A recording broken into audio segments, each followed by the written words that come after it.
Nah, gak lama kemudian, ia mendapat kabar dari Baji kalau tempat tersebut memiliki harta karun.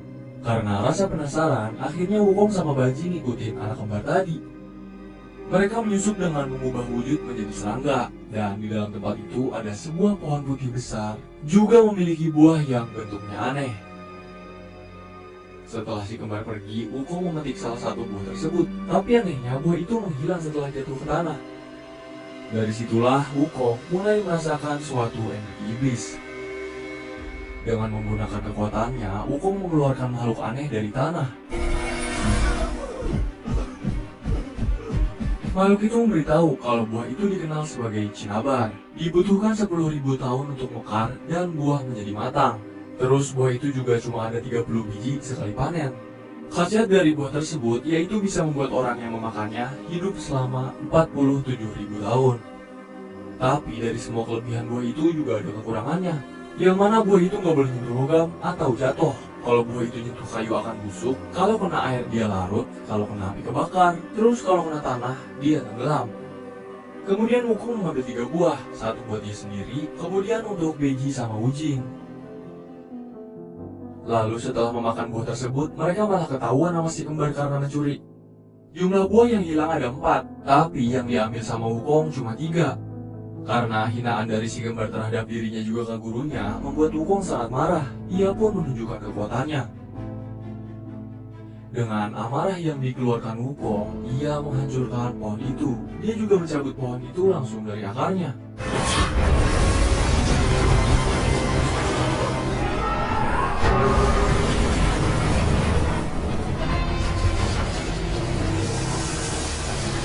Di sisi lain, guru si kembar Tan Sangzang juga udah datang pas pohonnya rubuh.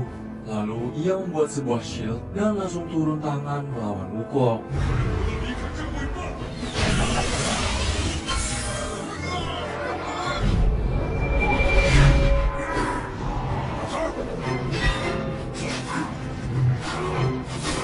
Baru aja mulai berantem, shield yang dibuat udah hancur. Terus dari tanah keluar monster lain yang nyulik guru Xuanzang. Monster itu adalah makhluk Promedium yang tadi diceritain sama Wujing. Karena pohon sakti yang direbutin sama Wukong, hal itu pun memicu kebangkitan Promedium. Sekarang tugas Wukong bersama Baji dan Wujing adalah untuk segera membebaskan guru Xuanzang. Karena dalam 3 hari, iblis Promedium akan menjadi wujud yang sempurna. Wukong juga harus bisa ngalahin iblis itu, atau dia bakal dikurung lagi di bawah gunung 5 jari. Di tempat lain, kebangkitan Promedium membuat alam jadi mencekam, dan hewan-hewan memangsa sejenisnya. Sekarang iblis itu membawa guru Xuanzang ke tempat yang ditinggali oleh iblis lainnya. Di sana para iblis menyambut dan menyembah leluhur mereka sendiri.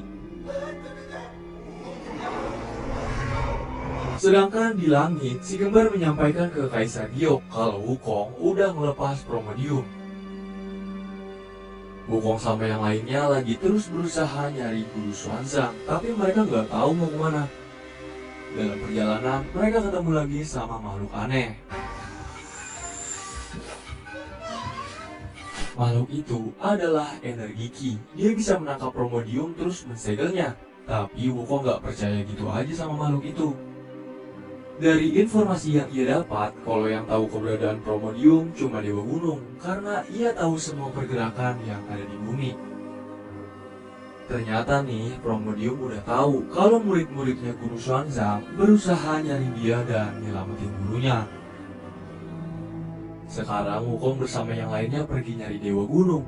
Tapi baru juga nyampe ke kota, mereka udah ketemu sama pasukan iblis.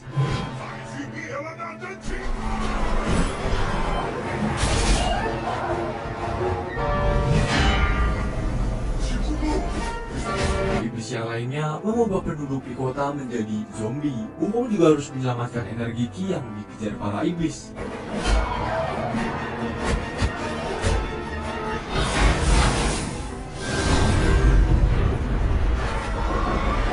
Kekuatan mereka terlalu jauh. Wukong pun berhasil memukul mundur iblis-iblis itu. Kekacauan yang dibuat para iblis membuat warga sangat menderita. Melihat hal itu, energi Qi menyalurkan energinya dan mengubah para manusia menjadi normal kembali. Setelah kejadian itu, Wukong memanggil Awan Kintonnya dan langsung menuju ke tempat Dewa Gunung berada. Dewa itu tinggal di puncak gunung, namanya juga Dewa Gunung. Tapi pas nyampe sono, nggak ada siapa-siapa. Yang ada Wukong malah ketemu energi yang dikirim oleh Promedium.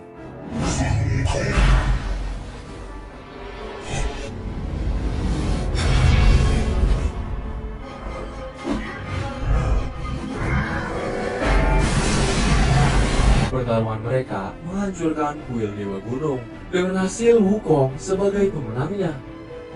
Setelah bertarung melawan energi Promedium, Wukong baru deh ketemu sama Dewa Gunung. Dia mengantar mereka langsung ke tempat Promedium berada. Ia sedang bersembunyi di Gunung Millennium bersama iblis lainnya. Sedangkan di dalam Gunung Millennium itu bukan cuma Promedium doang, tapi masih banyak Raja Iblis dan prajuritnya yang sedang datang menghadap ke Promedium. Mereka menyambut sambil menyaksikan kebangkitan Promedium dengan tubuh aslinya.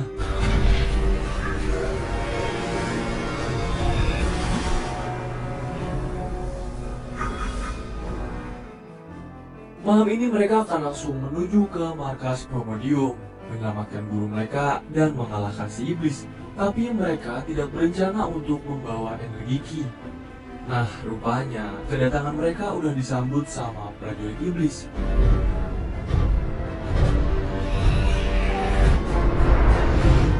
Pertarungan mereka pun terjadi di sini.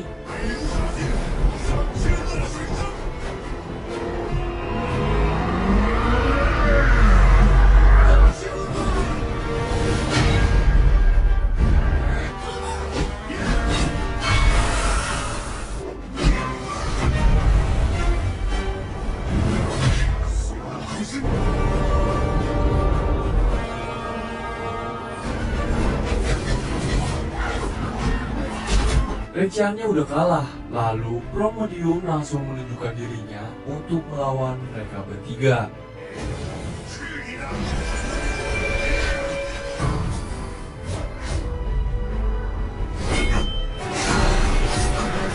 Kekuatan mereka terlampau jauh berbeda. Wukong, Baji sama Wujing udah babak belur kena pukulan dari Promedium. Wukong gak mau nyuruh energi Ki menggunakan kekuatannya, karena nanti dia bakal mati dan gak bisa bereinkarnasi. Wukong masih pelindung di sekitar energi Ki, jadi dia gak bisa keluar dari segel tersebut. Energi Ki melihat pembantaian yang dilakukan Promedium kepada Baji sama Wujing di depan matanya. Mereka akan melawan iblis itu sampai mati. Segel yang dibuat Wukong sangat kuat. Promedium pun mengerahkan semua kekuatannya untuk menembus segel tersebut. Lalu Wukong juga masuk ke segel miliknya untuk melindungi energi Ki secara langsung. Sayangnya segel tersebut hancur. Promedium membawa Guru Xuanzang untuk menyaksikan kematian murid-muridnya.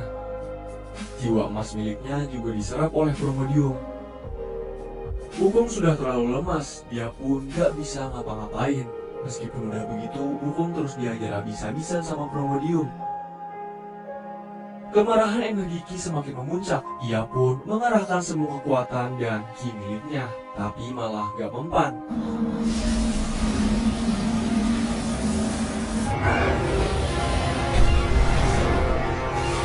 Promedium makin kuat karena udah nyerap jiwa Guru Xuanzang. Tak putus asa, jiwa energi Ki masuk ke dalam tubuh Wukong untuk kembali mendetakkan jantungnya.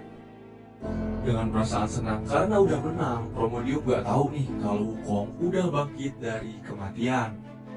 Wukong berevolusi, ia memiliki wujud yang baru. Sekarang dia jadi monyet magma. Pertarungan pun kembali dimulai.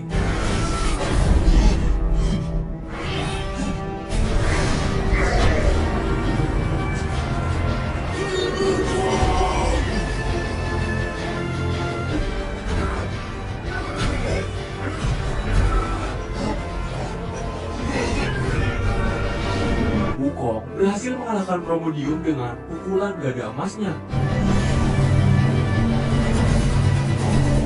Hingga ia pun memenangkan pertarungan.